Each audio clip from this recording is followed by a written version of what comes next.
Welcome to Combat Chatter, a Star Wars The Old Republic podcast, brought to you by RepublicTrooper.com.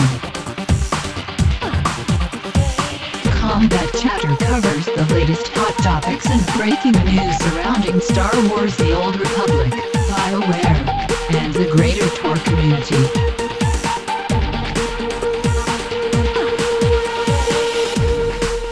Alright, what up, internets? That is right, you are listening to Combat Chatter, our brand new Star Wars The Old Republic podcast, hosted by myself and the rest of the gang here from Republic Trooper.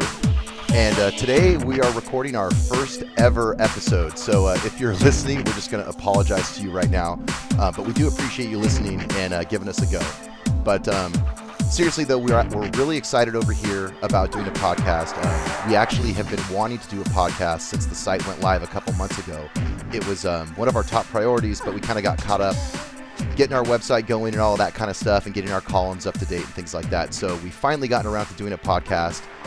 We decided to call it Combat Chatter, feeling that kind of fit in with the whole trooper theme that we have going on. And this is our very first episode.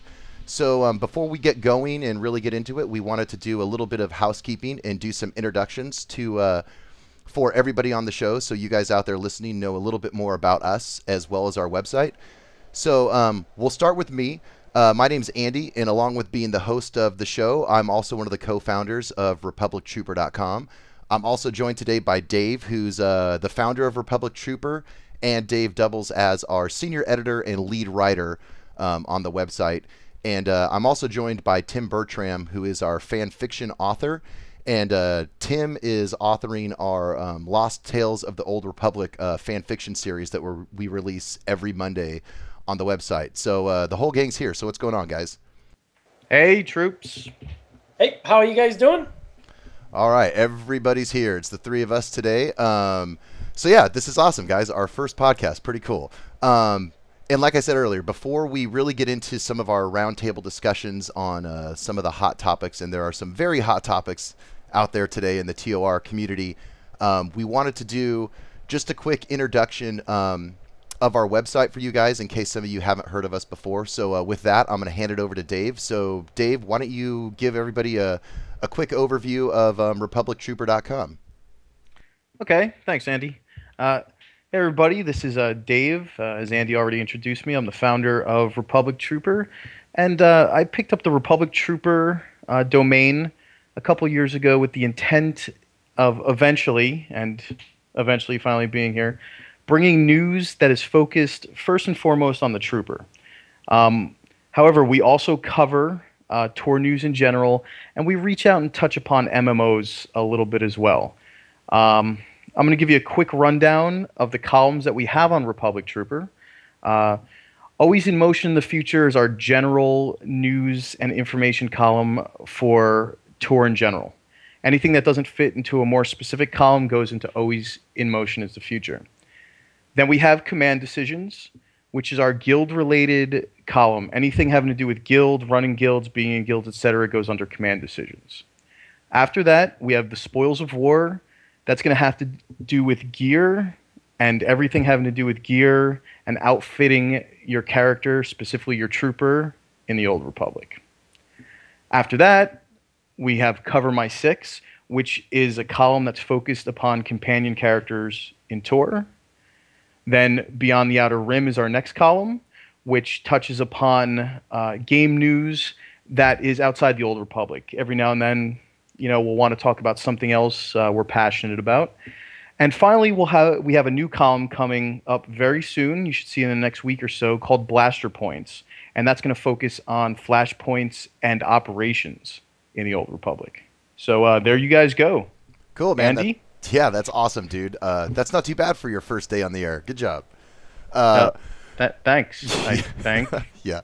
Tim, we're also here with Tim, and like I said before, Tim is our fan fiction author who authors our Lost Tales of the Old Republic series. So, Tim, why don't you say hello and give people a little bit of information about your series that you're writing? All right, you got it. Thanks, Andy. As Andy said, my name's Tim Bertram. I am the fan fiction writer for RepublicTrooper.com.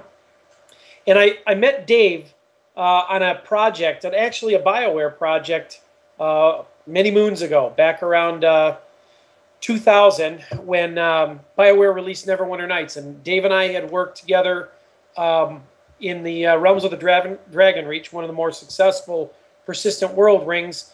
He was one of my lead designers, and together he and I built the core of what wound up being one of the more successful rings out there. So as Dave got Republic Trooper offline with Andy, and they were looking for some fan fiction. I'm an aspiring a writer. I have one completed novel, and which I'm shopping around to publishers and agents right now. But they approached me and asked me, would you be interested in writing a story? And specifically looking at keeping in theme with the site, which is writing it, maybe writing it from a trooper's perspective. So I thought about it for a couple of days. I got back with Dave and said, yeah, I want to do this. And it looks like it's starting off pretty good. I'm excited. We're already into the second chapter. From what Andy's been posting, we're posting a little bit of a segment every Monday, and I'm continuing to go on that. We're getting great feedback, and I'm having a great time writing it, and it's been getting a lot of attention. I'm very pleased with it, and hopefully these guys are happy with it too. Yeah, cool, man. That's awesome. I love it. I was just gonna say I the love same the thing. column too. Yeah, It's a great story so far.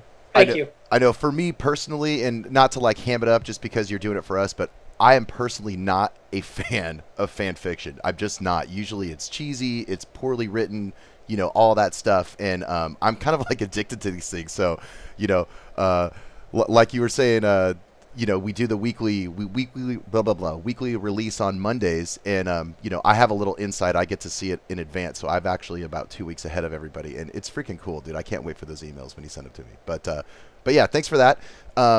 And finally, to get this out of the way, like I said before, I'm Andy. I'm one of the co-founders of Republic Trooper, and my role with the site is mostly website management, working on the forums, working on the site, managing all of our social networks, and now I am hosting a shiny new podcast. So that's really my role with the site. If you've talked to us on like Facebook or Twitter or Google or Reddit or R2DB or any of those guys, any of those sites, you're generally getting me.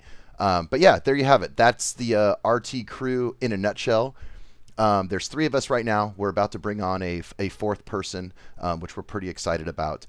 But yeah, there you have it. So that's all of us. But Mike, shout out to Mike. Yeah, I know. What up, Mike? Yeah, no, we have a very talented writer coming on board. Hopefully in a couple weeks, we'll have some more information on that. So now what we're going to do is we're going to get on to the good stuff, which is really what the show is about. Is Star Wars: The Old Republic. That's what we're all here to talk about. That's what we're all fans of. That's what the website's about. And each show, we're going to have a bunch of topics to talk about. It'll be a roundtable discussion. Today, you're going to hear some thoughts from the 3 of us. And moving forward, we're actually going to have guests on every show. We already have a bunch of guests lined up. But since this is our first episode, we wanted to keep it with just the 3 of us so you guys could kind of get to know us a little bit better. So the first topic up for discussion today, which was relatively big news, well, a few days ago it was relatively big news, was our interview that we got to do with Charles Boyd, the lead writer for The Trooper. And I'm not sure how many of you out there, how close you're actually following the game. I'm assuming relatively close if you're listening to this podcast. And BioWare went a little crazy last week. There was a lot of interviews that went out. GameSpot had some, Red Rancor had some, and we were lucky enough to get one. So Charles Boyd gave us some really cool information about the Trooper storyline. Dave, what did you think? I was blown away, Andy.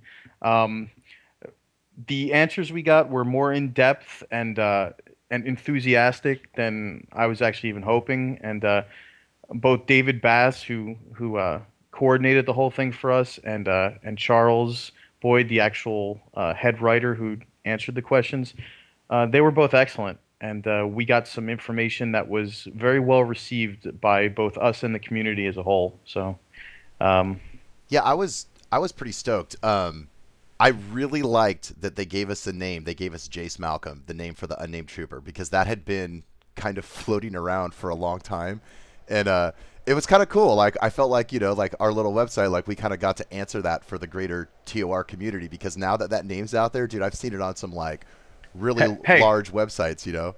Hey, Andy, we're not a little website. When we bring Mike on, there'll be 4 of us. That's an entire flashpoint, okay? Yes, that's we're true. Huge. Yeah, exactly. We're huge, totally huge. That is correct.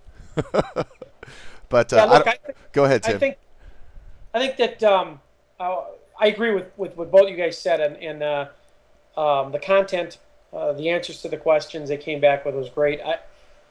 I was impressed with how fast everything was. I mean, we weren't expecting as fast as a turnaround on this. I think it's indicative of BioWare.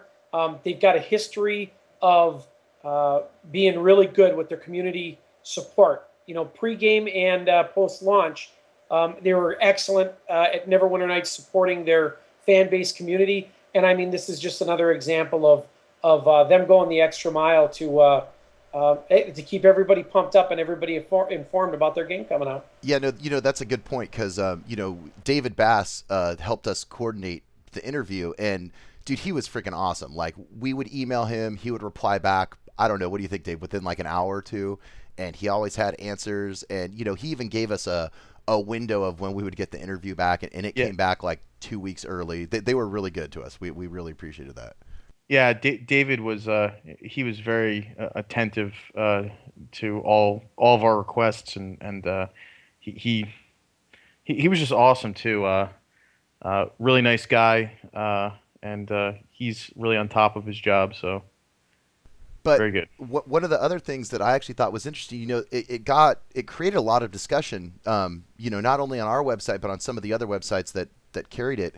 And a lot of people seemed really jazzed about a couple of things. Jace Malcolm's name being released, that was kind of seemed to be like the big thing. And a lot of people also were happy to find out that Brian Bloom is playing the voice of the male trooper in Brian Bloom in Star Wars: The Old Republic. Right, and I wasn't 100% sure who he was, but apparently he did the voice of Varric in Dragon Age. Wait, hold on. No. He did the voice of Captain America in Avengers, Earth Mighty's Heroes. Okay? Right, that's what I'm talking about. Exactly. So, like, when I went to IMDb him, I was like, holy crap, man, this dude's been around for a long time. And I guess he was like a soap star or something in the 80s. And, now he's like a big-time voice actor. Like, the dude's all over the place. That seemed to be pretty cool. But the answer that I personally liked the most, that I think a lot of people might have missed out on, was that they're already writing content for post-launch. So they haven't really obviously they've said there's going to be content coming post-launch. They haven't really alluded to how quickly it will come. But the fact that they're already writing it right now, like, I think that's really cool. And I'm curious to see how it ends up, like how often we're going to get content updates and how often we're going to get, expansion packs and things like that. Andy, in another interview they did with, it's escaping me which site, but it was one of the larger sites a few weeks ago. They did mention, they didn't give specific numbers, but they did mention that a relatively quick timeline of content release was one of their priorities for post-launch. So this just points out that they're on top of what their intentions are. So, and thank you for saying that, because you set up the best transition ever, which is the next obviously huge news of the week was the game has a release date, December 20th, 2011. Wait, Tim, hold on. Are you going to make it to December 20th this year? I mean, that's a long time for a guy your age. He is getting old. Oh, man. Tim, don't... I'm sorry, guys. He's at a loss for words. What were we talking about? Yeah, exactly. His Alzheimer's is clicking in. I thought maybe he was changing his Depends while we were talking. I wasn't sure. That's awesome. Come on, Tim. You got to defend yourself a little bit. I knew this was coming, and that's why, not only am I a Star Wars fan, but I'm a John Wayne fan. So I think I'll just let one of my heroes go ahead and reply back to that for me. Son, since you haven't learned to respect your elders, it's time you learn to respect your betters. Well, okay. First off, there you go, Dave. I'm gonna ask who's this Joe? Who's this Joe Wayne? Yeah, exactly. Yeah. Okay, that's what I figured, there, whippersnapper. Oh. Okay. So, but anyways, we were talking about a release date. So what? There's like a release date for the game now? Well, yeah, exactly. Like you don't know. Yeah, Yeah. our fan fiction author's the guy who broke the story on our website. I was still sleeping. Yeah, that's right. Actually, I did. I busted the story. I got an email at like, I don't know, 6:30 in the morning on Saturday, and I don't know what, Dave was probably drunk from the night before on the East Coast, and Andy was still sawing logs on the West Coast. So I'm like, all right, man, I'll just the fan fiction writer breaks a story on republictrooper.com. No, it was. No, yeah, It was. you know what go I'm ahead. going to tell you was funny? Okay, I was visiting some friends, okay? That's a And lie. That's I- a lie because besides Andy and I, you don't have any. I was friends, just gonna Dave. say that. Yeah, Dave doesn't have friends. Wow. Anyways, I was visiting a couple people who allowed me to stay at their place for the weekend. Okay, let's put it that way. And the funny thing was, I was talking to them. They weren't sure whether they were going to play the game. They were starting to look at it, but they haven't been longtime fans. And I said, you know what? I just heard recently that Comic-Con is when they're going to give a release date. And What did you say? my friend Vicky goes, "What do you mean? There's already a release date." No, there's not. What are you talking about? She's like, "Yeah, it just came in the mail this morning, and I hadn't checked my mail." So she shows me, and I'm like, "Well, damn it!" There it is, right in front of me. So my phone rings, and Dave's like, OMG, you got to get this on the. I answer the phone. I'm like, dude, I already know. I'm already working on it. Like, it was really funny. We were definitely not prepared. I mean, BioWare doesn't normally, release news on a weekend, but they were at the Euro. That actually leads to a good point. They were at the Eurogamer conference in, I think it was in London, and the two BioWare founders were given their presentation, and I don't know if you guys saw the video, but the response, I don't know if the crowd was like shocked or surprised, or if they were just, I don't know, not as enthusiastic. Like they were like, "How about the release date?" And people were kind of like applause, and then they said December 20th, and there was like this awkward silence for like 20 seconds. So I couldn't tell, like, are they pissed? Are they happy? Where were they? Can they not believe it? Did they not speak English, or did you say they were in London? No, they were in London. I mean, it wasn't that. They were in London. It was just, I think people were kind of shocked. I mean, I know personally, I was expecting the game a lot sooner than December 20th because, BioWare's been saying the game's going to release holiday 2011. So when I hear holiday 2011, I immediately think Christmas shopping season. Somewhere's around Black Friday, right? Well, right, or like within that range. I mean, they're literally giving people in North America 4 days to get the game retail, and they're giving people in Europe 2 days to get the game retail before the holiday. Hey, so, 5 and 3, buddy. Well, yeah, I guess if you count Christmas Day, fair enough. Or I guess that's true. No. If you count the day of, you're right. My math, Yeah. I fail at math. But yeah, I was actually kind of surprised that it was that late. I mean, I'm super happy that it's out there and like the speculation's over. But I guess the big speculation now is when does early access start, right? And a lot of things that I've been reading on the internet today we're talking about Sony Online. They're killing Star Wars Galaxies, so I never even really thought that might have been an issue. But I guess as of December 15th, Sony legally no longer has like legal rights to like the Star Wars IP for an MMO. I don't know the whole logistics around it. So maybe it's always been after December 15th the game was supposed to come out. It's something I never even thought of. Yep, and people have been mentioning that around the net. Some people were like, "Hey, maybe it was always here," or you know what? Possibly, maybe they weren't even sure themselves. They may have been looking into the legal ramifications of it, as it were. So, who knows? Yeah, that's a good point too. So because of that, personally, I'm gonna assume that early access is gonna start either on the day that Galaxies goes out, which is the 15th, or it's gonna start the day after December 16th. I mean, total speculation, everyone. But Stephen Reed did say on his Twitter, he kind of confirmed a little bit of a window for early access for the pre-order people, and he said it will be longer than a weekend, but shorter than quote weeks. So to me, that gives a window of 3 to 13 days, right? Because 3 days longer than a weekend, 13 days is less than weeks. I think it'll be 5 days. That's once again my personal guess. I'm guessing at 5. That's kind of what I was thinking too. Is it'll be that, I guess that would be what maybe like the Friday before. It'd be like December 15th or 16th, like right at 12:01 a.m. or something. They'll kick everything on. So, but yeah, Yep. Big news, release date. I know everybody's pretty stoked about that. So we were pretty happy to hear that. Oh, and then there was the other thing on the release date was a lot of people were speculating that it was because Blizzard pushed Diablo 3's launch, or I guess didn't really push Diablo 3's launch, but they officially announced that it's not coming this year. It's coming in 2012. And it was literally like not even 24 hours later that EA's like, hey, or BioWare, hey, our game's releasing this year. So there was some speculation around that might have been the driver behind them releasing it too. I heard that too, and it may very well be, but I've heard that argument before, and I just, and this is once again my opinion, I just don't think that Diablo 3 was a threat to BioWare in this place. Not that Diablo 3 isn't going to be a major product. I mean, look at the flagship, it's a flagship product of Blizzard. It's 2 different games, though.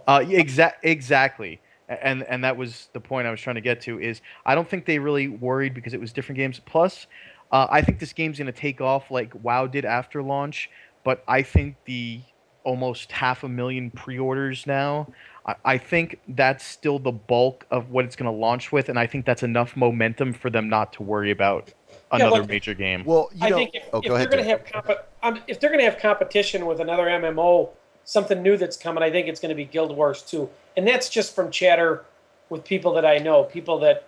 I've heard that too, but I don't think Guild Wars 2 is an MMO. But that's up for debate. Well, I've never thought that Guild Wars was an MMO, but that's, look at the RDR boards and the way those guys talk. So it's kind of, they do see it as an MMO. And I got guys whose wives play, and girlfriends play, and they're like, and they're like, well, I don't know about the sci-fi, so, we'll see. We'll see when they go gold. If they don't have an announcement of when they're going to start the early access, just see when they go gold and yeah, I mean, squeeze the time frame in there. Well, they're going to have an announcement. Here's the thing. Stephen Reed confirmed a couple of things, and I know I don't want to drag this whole release date conversation on too long, but it's kind of the big news. But Stephen Reed confirmed a couple of things. If you, like for me, I pre-ordered my copy through Amazon, so I'm going to be getting a physical box with the discs for the game. But I also get early access, so he did confirm that even if you pre-ordered through a retailer, you'll still be able to download the game for early access. And he actually said that you'll be able to download it days before early access begins, because it's probably good. I think I've heard it's like 38 gigs. Right. I mean, I don't want to violate NDA or anything like that, because that's something I probably should have mentioned before, is we don't violate the NDA over here, unfortunately. But yeah, it's it's like 40 gigs. It's like a big download. So they're going to give people time in advance to download the game, even if they did order a retail, because a lot of times, like Best Buy or Amazon, they might not actually ship the item until release date. So you might not get it until the day after. So you'd miss launch day, which is a big bummer for all us dorks. Well, if they don't do release day shipping, and I got an Amazon copy, and I'm actually an Amazon Prime member, and they said they updated it to December 23rd. So if I'm not getting it till the 23rd, then I doubt anyone else is getting it sooner as far as the physical copy. No way, man. I'm going to GameStop. It's going to be there. That's just the way I roll, baby. Yeah. So, go ahead. You're telling me a big fat lie. Yeah. I know a lot of people that are doing the GameStop, the midnight thing. Me personally, I hope to already have it downloaded and installed and ready to go.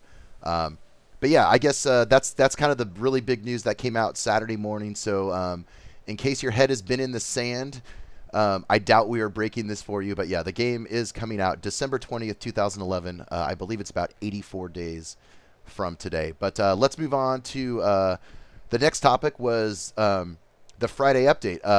Some of the Friday updates lately have probably been a little thin, and I know people have not been super thrilled with them, but I actually thought that this past Friday's Friday update was really good. The companion blog, it was part one of a companion blog written by William Wallace, which actually people got there's a lot of jokes on the internet about that, because they were thinking Braveheart.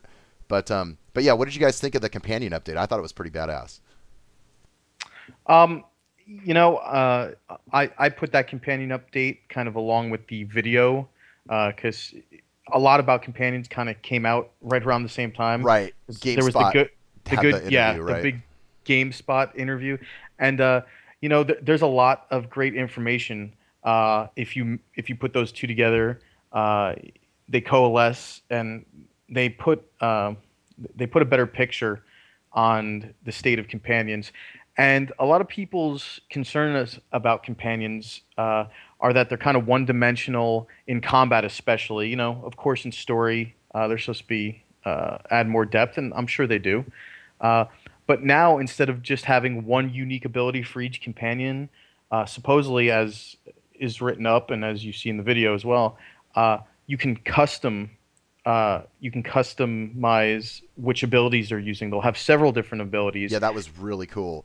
Yes, so you can have them, use a trap or use a stun bolt or use a taunt ability. They'll have more than just one. They'll be more than just a one-trick pony, I guess. Well, yeah, they essentially said that they kind of revamp. I mean, based on beta tester feedback, which I actually like to hear that because a lot of people are like, oh, I'm not in the beta, and they want to play so bad, but I think people lose sight of the fact that it's like, hey, you're actually testing the game at the same time you're playing, so like, give realistic feedback. And I guess there was a lot of complaints around the companion system, and they redid it from the ground up, so your companions are actually class based now.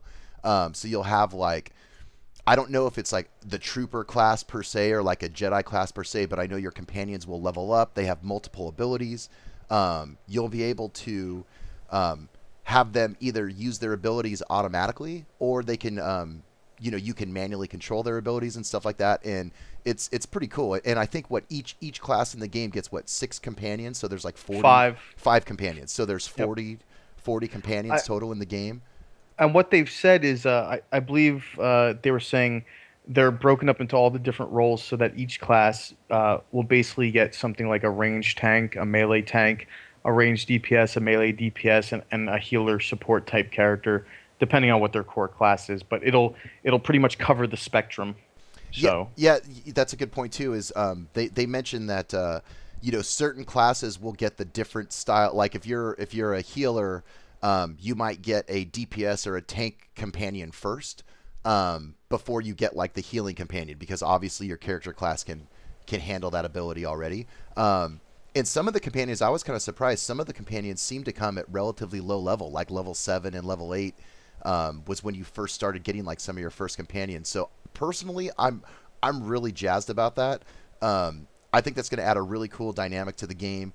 And there's been a lot out there that if you're at a flashpoint and you're short a person or whatever, that's potentially your companion can maybe fill that role. I'm not sure how accurate all of that is, but I think it will add a pretty cool dynamic to the game. And like you said too about companion story, apparently they're very involved in the storyline, and depending on how you play your character, if you go light or dark, certain companions will essentially like you more or like you less, and you can like romance your companions, and there's all kinds of cool stuff. Oh, and they do your crafting for you too, which is pretty cool too. So and luckily for Tim, I hear companions can also check your blood sugar and administer heart meds. Awesome. Yeah. It's yeah, exactly. They come with a defibrillator. It's interesting you said that, because I came into the game a little late. I mean, I've been following. I was registered as soon as the thing was announced, but wasn't following it as heavy until I became more involved with RepublicTrooper.com. So I'm just coming up to speed here, and then I'm seeing that all this information coming out on the companions, and I realized that this is how important this is for guys like Dave who don't have any friends to play the game with. Oh, so, yeah, there you go. So no, but on a serious note, the ability to the ability to go ahead and make the modifications that they're going to allow you to do with hair and skin tone and other things like that, and also be able to swap out armor, that seems really unique to me. I haven't seen that in other MMOs with air quotes pets. You know, and that's a good. It sounds like they're going to make a bigger use of this. That's a good point. One of the things I didn't mention it before, but one of the things that I was super, super happy to hear is all of the customization that you can do to your companion, because essentially, you know, each side has 4 classes, right? So each class is going to have the same companion. So like us, if you're in a squad of troopers running around, you know, we're all going to have the same companion. He's all going to look the same. It's like, oh, that's a little bit boring. But now that you can like completely customize it, I mean, they showed some screenshots of some of the different things you could do. Like you can change their appearance. You can change what they wear. And like you said, you can actually give them gear. So like you can grandfather gear that maybe you upgraded an item. You can hand it over to one of your companions so your gear doesn't get wasted. That's all pretty cool. I mean, I liked having like pets when it came to like Warcraft and stuff, but this seems to take the whole pet companion thing to like an entirely new level. I'm really stoked about it. That brings up a good point. While we're talking about Fan Friday and companion stuff, 2 weeks ago, Fan Friday had some pretty decent news too, and I know I think I could hear Dave rocking in the fetal position back in the corner when it came to dual spec, because I know Dave definitely has some thoughts on dual spec and the fact that dual spec will be in the game, but it won't be in the game at launch. So Dave, I'm just going to hand it over to you so you can kind of go on your rant. Well, it's not a rant. It's actually we'll be putting out an article very soon regarding it. But I have concerns about dual spec, and the big question is how are they going to implement it, and how's it going to affect the game long term? Simply because it's a dual-edged sword. While it allows more flexibility, it also kind of homogenizes gameplay. Yeah, I can see that a little bit, but it's one of those things. And I don't want to. I don't know. Maybe Blizzard kind of set the bar here, but I think a lot of people that are going to play TOR will be coming from WoW, or at least have played WoW. Obviously, it's going to reach out to a whole new fan base just because of the Star Wars IP as well. But I think a lot of people, it's one of those things, I just think people expect it now. But for us older people that have been maybe playing MMOs for a while, it does take a little bit out of the fact that it's like, hey, man, you know, I put 100 hours into this character, and this character has to be this way. And if you want to play a different style or fill a different role, you have to level in all. That's kind of the whole point of MMO, right? Yeah, but the point is, I think people have come to expect it. So it's not all that surprising that they're going to include it. The thing is, I think the main reason it's being included, because this is where it popped up from WoW, is the rise of PvP as an esport. I played PvP, the original Raoul Zek PvP server on EQ, and I loved PvP. Right. But when it starts majorly affecting the PvE game, it causes some concerns. And I think that's the biggest reason. People really didn't cry out for multiple specs in WoW until arenas really started getting big. So, you know, one of the things early on, BioWare talked about, and I can't give you the exact quote, but I'll paraphrase. It basically came out and said, listen, if you're a guy that wants to power game, that wants to get into the game and slam to whatever the top level is as fast as you can, so you can get at that end of the game content, the Old Republic's not for you, because that's not what we're doing. We're basing this heavily on story. That's why there's so much of there's so much audio dialogue and everything that they put into this. And they specifically said, we're really targeting the casual gamer here. And I think that's appealing to a lot of people. I mean, I've played games for a long time. You know, you guys know that. But life comes around, and for a guy like me, I consider myself a casual gamer. I mean, if I got a MMO that I'm playing heavy, I'm talking maybe 12 hours a week. That's what I consider a casual game. I'm not putting 20 or something. And when you put the dual spec in there, I think that does allow people to say, all right, I've worked so hard on this character, I'd like to have him do a different function, from a tank to a DPS, for example, without having to go back and start from square one. Now, I'm not going to argue whether it's a good thing or bad thing. I'm just kind of playing on or discussing the reason for it. Oh yeah, and I understand the reason. It's just, like I said, I go more into it in the interview. or I should say the article, but it's a dual-edged sword. It it has its positives and it has its negatives. I just hope it's implemented correctly and it doesn't, I guess I'd say, water down the skill of the community overall. Well, kind of what Tim was talking about is that's kind of like the whole core of the argument, right? Is generally, and again, generally meaning 51% or more, everybody out there, but generally it's probably the more hardcore people that seem to be anti dual spec, and obviously it's the casual people that are for it, because casual people, like you said, you have limited time, you can't play whatever 40 hours a week or 80 hours a week or God knows how many hours a week people are going to be playing this game. You don't have time for a half dozen alts. Right, exactly.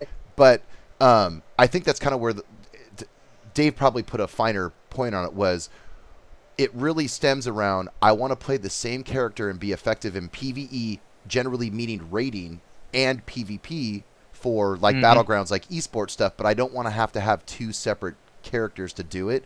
And towards the end, I don't want to say the end, but in the later years of Warcraft, a lot of the PvP stuff really started affecting the PvE stuff. And then there's the whole other side of it too, where people are rolling on loot for their secondary spec and crap like that, and people get freaked out.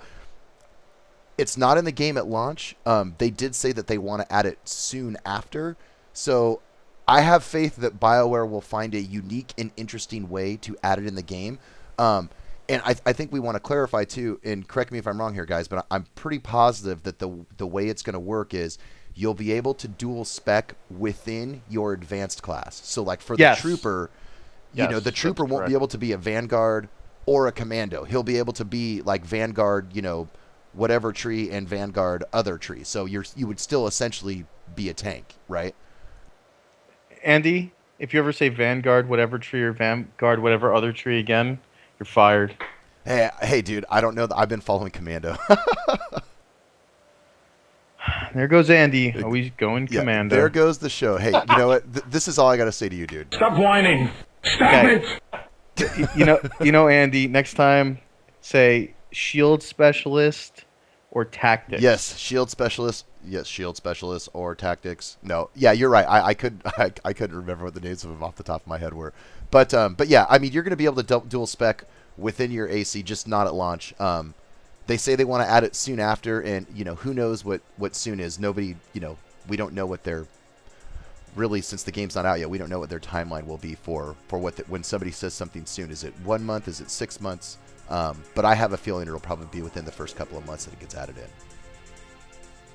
But yeah, I guess that's kind of it, guys. I think I hear some music in the background, so I want to thank everybody for listening to our first ever podcast. It's called Combat Chatter. We're going to try and do this at least twice a month, if not more than that.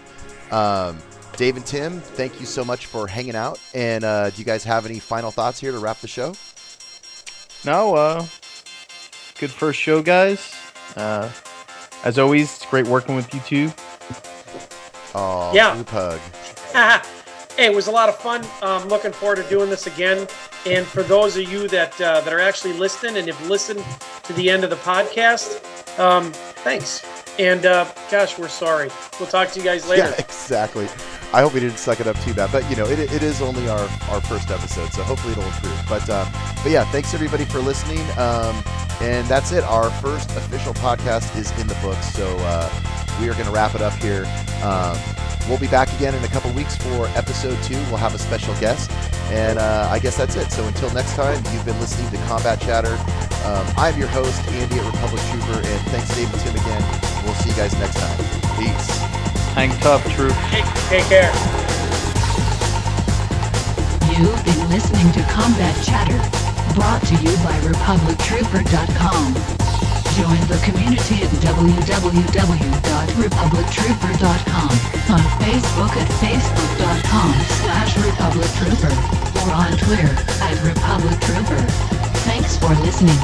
Tune in next time.